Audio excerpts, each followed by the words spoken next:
things. Let's talk.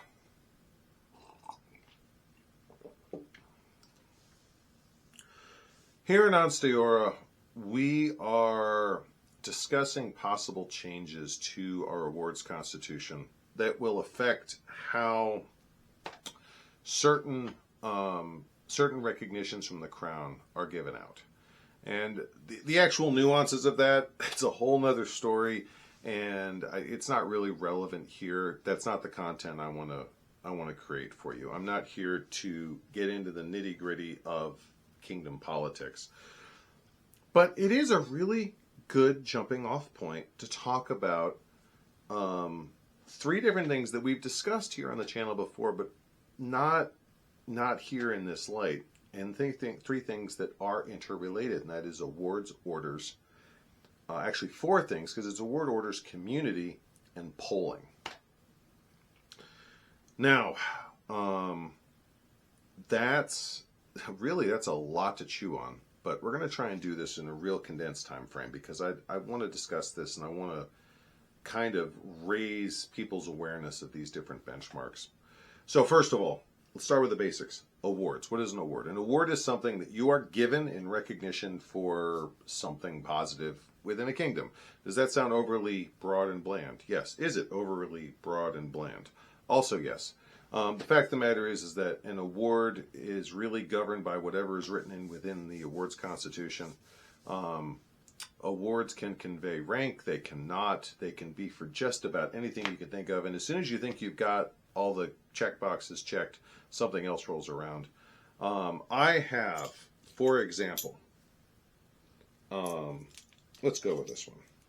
This is my Sable Crane. This is service to a service at the kingdom level at a AOA kind of rank tier. It's an Armigios Award, AOA award. And that was for when I was traveling a lot and I was helping out with heraldry and events for 4 different groups at the same time. Not just my own group, but 3 other groups. North Keep, which is Tulsa, Oklahoma. Wiesenfeuer, which is Oklahoma City, Oklahoma. Namron, which is Norman, Oklahoma. And my, at the time, home group up in Stillwater. And if you look on a map, that's a not small area I was helping with. There's a lot of driving involved. And this was an award given to me by the Crown in recognition of greater service to the larger kingdom. You can only get this award once. Now, it doesn't specifically say in the awards constitution you can only get it once, but the benchmark to get it is kind of specific, and you can only hit that benchmark once. So you're only going to get it once. That's the way that works. And it was given to, I'm going to get it again. It was given to me. Now, let's look at another award I've got. I say another award. I have 3 thistles. A thistle is a discipline-specific arts and sciences recognition. Now, I have 3 of them, like I said. This one was given to me for Bardic. This one was given to me for heraldry. And this one here was given to me for woodworking. Now, obviously you can receive more than one of these because I have 3. The way the way the Constitution is written for that award, you could receive an unlimited number of thistles as long as you hit the benchmarks in each discipline. And if you look at the list, if you want a really fun time, go to the Onsteoran Order of Precedence and just look up thistle. And next to it has the name of the person who received it, their date, and then it talks about what it was given. If you go down the list, it just gets wild, some of the things that people get thistles for. And I'm not saying that divisively or dismissively. Originally when the thistle was created, I've talked with people who were there for the earliest thistles. It was armor making or sewing or cooking, the kind of the classic block skill sets that we associate with SCA Arts and Sciences. I'm here to tell you, heads were turned when they read mine into law in court for heraldry, because it was like, wait, you can get a thistle in heraldry? Heraldry's a service. Well, no, wait, actually there's a science to the work I do. there was one person who was given a thistle in shortbread. Shortbread isn't even period, but she had done so much research and so much time and energy into learning how to make and prepare shortbread that it was decided by the Crown this demonstrated the type of research and homework skills that you really want to see in arts and sciences. You get the idea. You can get thistles and all sorts of stuff. By definition, you can get more than one thistle. Now, funny story, that always begs the question, who has the most thistles? Well, up until about a month and a half, 2 months ago, the maximum number of thistles in this kingdom, or not maximum, but the top number of thistles was held by, that was a tie, I think it was a 2 or 3 way tie. And it was 5 people with 5 thistles. And 2 of those people were my landed Baron Master Isaac Bain and Mistress B, who's a local Laurel. And there's kind of a friendly rivalry between them about the fact they both had 5 thistles. And then at court, at recent events, Laurel's Prize Tournament, Isaac got called in, and they read him in for his 6th thistle. And from the back of the room, you could hear Beatrix go, "Damn it!" It was all in good fun. They're good friends. I'm friends with both of them. But that's a perfect, absolutely spot on Mistress B reaction. So now the current answer is 6 thistles is the current top placeholder. And yes, I'm gunning. I want to get 7 because I want to pass Isaac. I know it's a long way to go, but challenges and all that. But in any event, awards. Let's get back to awards. So, gives you an idea. An award is something you are given. What's an order? Order is a little different animal. An order is when you are made part of a group. All peerages are orders. If you are made a laurel, you are in fact a laurel, so being made a laurel is appropriate, but you are also made part of the order of the laurel. It's the same with the chivalry, knights and masters at arms. You have Master of Defense, which is the order of the Master of Defense. You're made a member of that order. And of course, Pelican. You are made a member of the Order of the Pelican, which you are rightfully called a Pelican, but you're also made part of the order. These are groups. Ansteora has several orders beyond the peerages. Most of our grant level awards are in fact orders. You have the oldest of the Star and the Iris, which, by the way, I happen to have those. This is my Iris, and this is my Star. That is grant level service. And my award charter reads, made a companion to the Order of, and Star of Merit, Iris of Merit. And then you have the next, if I remember the chronology here, it is the Centurions.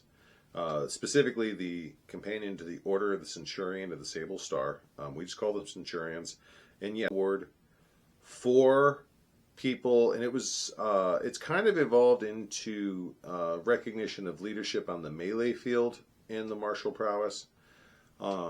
And it is a direct reflection, is a direct reference to the Roman military rank. And for those who aren't specifically aware, we use a centurion, the term centurion, so loosely nowadays. But a centurion is very analogous to a modern U.S. infantry commander for an infantry company. A typical Army light infantry company between 100 and 125 people, and that's not too far removed from the 160-man sentry that a Roman centurion would command. So that is the type of skill set and leadership that the centurions of Ansteora are recognized for, is leadership on the melee field, leadership in a martial environment. We also have the Order of the Arc d'Or, which is our order for archers. It currently is the highest level award you can receive for archery. And then there's the Order of the Golden Lance. and that is for equestrian activities. Now, there's what's considered a naked grant, and that is a grant of arms that is not an order. That is an award, just like my award of arms or any of the awards I talked about here, and that is the only true grant award on the grant spectrum for us here in Onsteora. Now, there's one more award on the other end of that, and it's kind of its own separate award because it actually outranks all of the other grants, but it's not a peerage, and that is our court barony. And that is where you are made a baron or baroness of the Court of Onsteora, and that's not an order, that is an award specifically. So, let's go back to the orders. We have those orders. There are also, we have a couple other orders too, but I know the other one I was going to mention was the White Scarves of Onsteora, and that is a non-armigerous order. There is no rank. If you are made a white scarf, your prestige goes through the roof. That is a very prestigious order, and the skills and characteristics the White Scarves look for to get to be admitted into the order are very exacting, but there's no rank associated with it. Now, is there history behind that? Yes, there absolutely is, and I'll explain that in another video because actually it's fascinating. But for right now, there is no rank associated with the White Scarf of Onsteora. If you're given your white scarf, your position in the order of precedence doesn't move up 1 point. Now, orders. What the major separation between orders and awards? Like I said, some awards you can get multiple times, some you can only get once, you only get a benchmark, but it's an individual thing. Orders, by definition, you can only be admitted, you can only go into the order once, unless you resign the rank or get kicked out, both of which are exceedingly rare. You can only be made part of that order once. You can only walk into a room once without walking back out again. So, when you talk about orders, keep in mind there's also that metric of you're admitted in, you can't get more than one of them. Just a point to consider as we talk about this. Now, that brings us to our next talking point, community. Community, this is an interesting talking point because some orders have community, some don't. The peerages all have community. There is discussion of a group identity, of coming together has an order to do things, and we'll discuss the major thing that they do in a minute, of standards that they are part of maintaining. There is a group identity with the peers.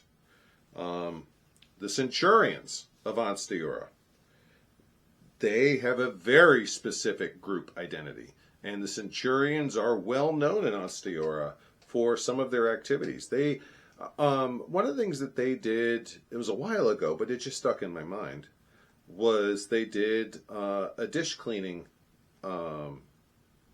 fundraiser, where after feast was over, they very quickly set up a bunch of tables along the side of the feast area. It was outdoor feast that time.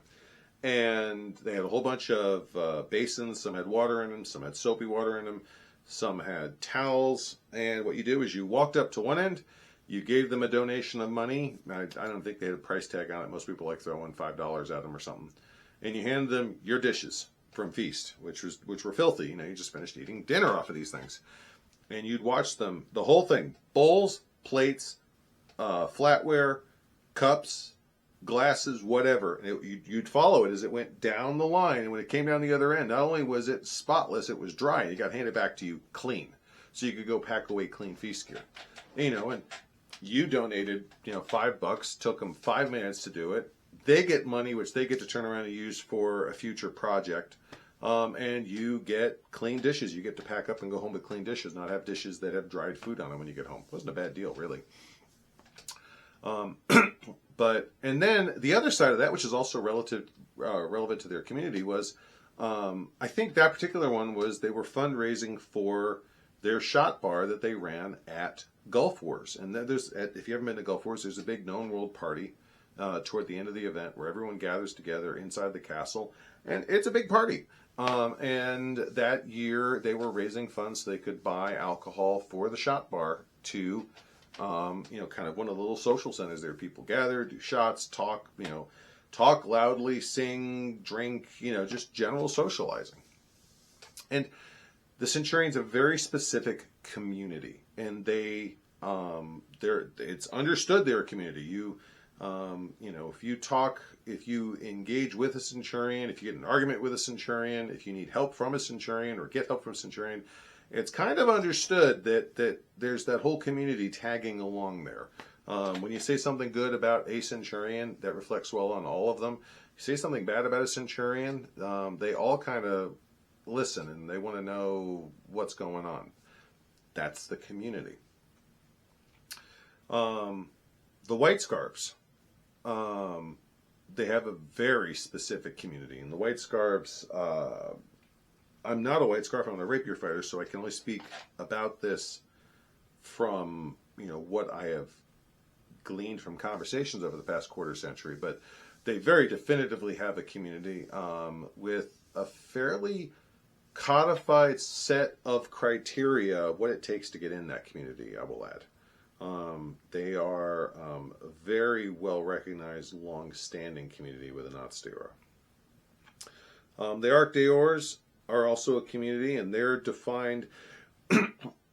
Archery has a recognized, I don't want to say recognized, but archery has a community. There's always been an archery community because just the physics of having to traipse out to the archery field to shoot, because archery has to be removed from a lot of other things for practical safety reasons. You don't want arrows flying within a few feet of people's tents. And it's not a zero cost entry. It costs a little bit of money to get yourself a bow and arrows. There's the immediate common bond with archery. SCA has an archer. So there is a community with archery, and the Arc d'Or represent kind of the evolution of that community. These are the top tier archers within the Kingdom of Otsteora. And they have a very definitive community. And I don't know too much about what they've done in this community. I know they work together. I've heard them talk about working with other ARCs on this project or with this student. So again, community. So does that mean all orders have community? No. No, it doesn't. Because our two oldest orders, other than the peers, which again, that's established by society, so we had no say in that. The irises and the stars, they are the oldest grants within the Kingdom of Otsteora, and they don't have a community. There's not a single codified community of irises or stars. There's not a instant recognition across the room of, oh, we're part of the same club. We may both be stars. We may both be irises. We may both have overlapping interests. But there's not the, we're going to go hang out because we are in this community. There's not this, I am predisposed to go socialize with this person because we both are part of the same order. Is that a knock on the stars or the irises? No, it's not. I have talked with a number of people who, frankly, were there for the early days of our kingdom. And they have said that the major reason why the Centurions, because in order of operations here, the stars and the irises were created the same year, and then it's like 15 years later or something is when the Centurions were established. The reason the Centurions have community is they decided when they were established, the first Centurions decided when they were established that they were going to be a community. They were going to come together and work together to have a group identity. For whatever reason, I wasn't there, the stars and the irises did not. And those decisions have had the obvious effects, echoing down over the past 30 or 40 years. Um, does that make one better than the other? No. Let me be very clear about this. I have strong opinions about communities, and they're not all positive. Not all negative, but they're not all positive. I am never going to universally say that a order who has community is better or worse than an order who does not have community. Let me just get that out of the way right now. So, and going forward, that'll be relevant here very quickly. But right now, there is not a community for the irises. There's not a community for the stars. Are people trying to change that? Have people tried to change that? Yes. Are there smaller clusters of people trying to create an identity around this small group of us in this area or along this theme? Perhaps the same artistic disciplines. I saw one example. Are there people who identify themselves as a community, kind of a sub-community within the order? Yes, absolutely. That does happen. There have been people who've tried to create community within the stars and the irises, but very, very limited success. I can objectively and confidently say that the success there is measured at best. Now, why is that even important? And that brings us to our next talking point. And that's going to require a drink. 1 second.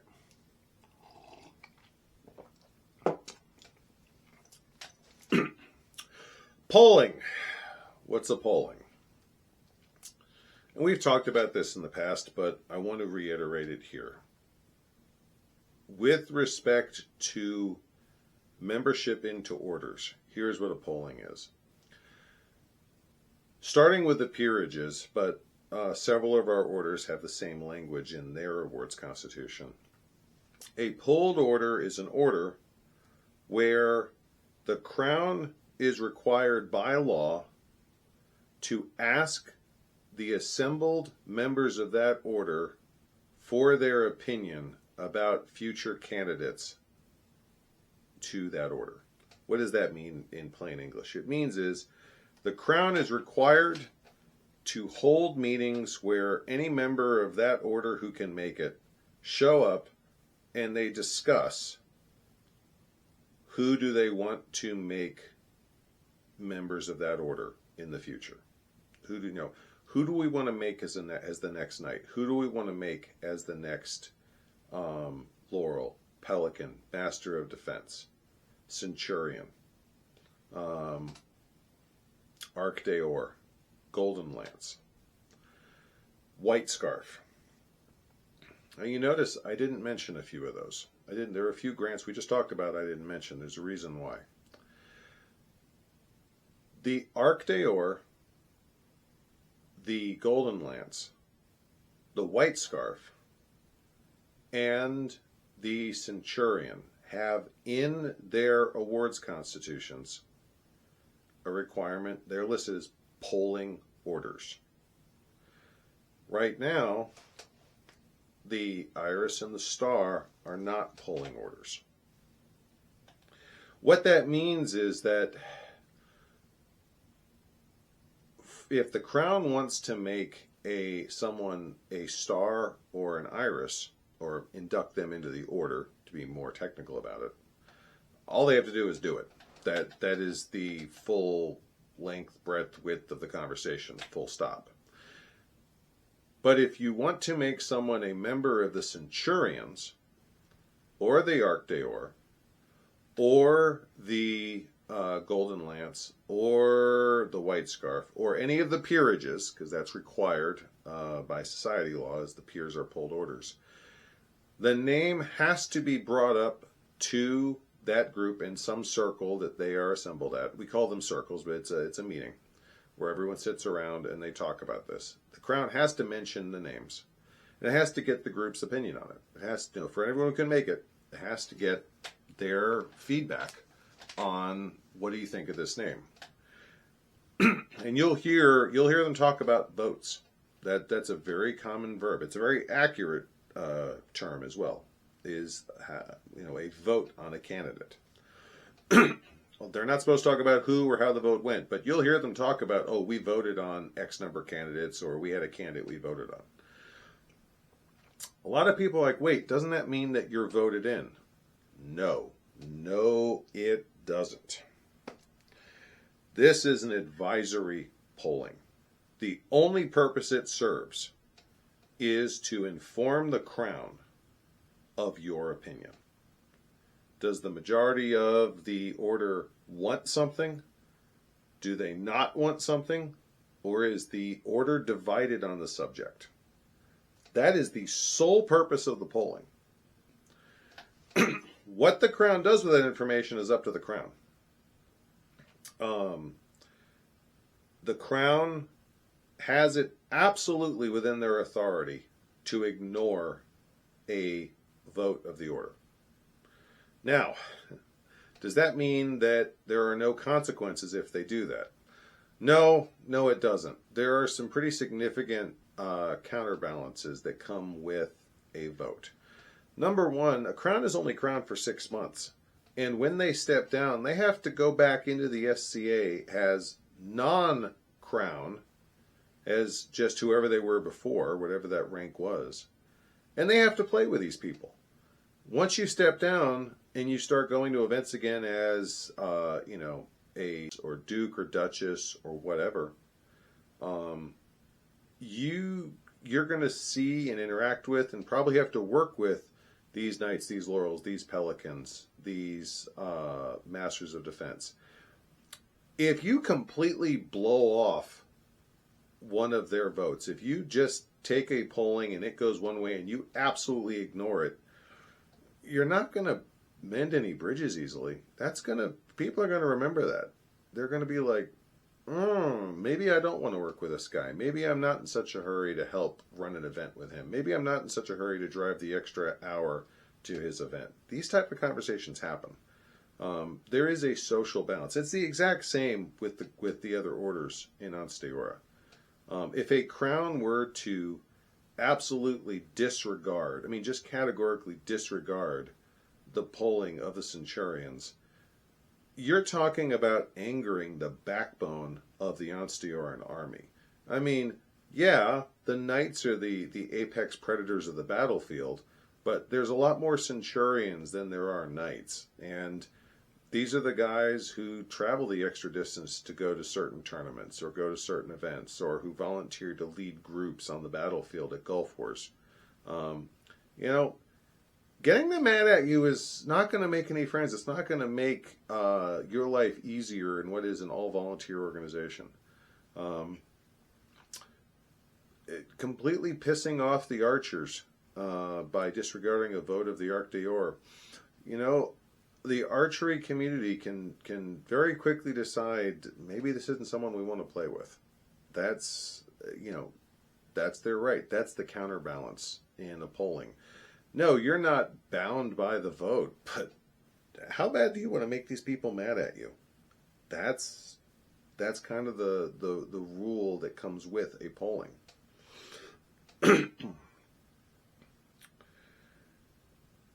So, does that mean the crown is always going to follow the vote? No. Are there examples of the crown ignoring the vote outright? Yeah, there are. And I'm going to say that because the information's out there. It made headlines within the SCA when it happened.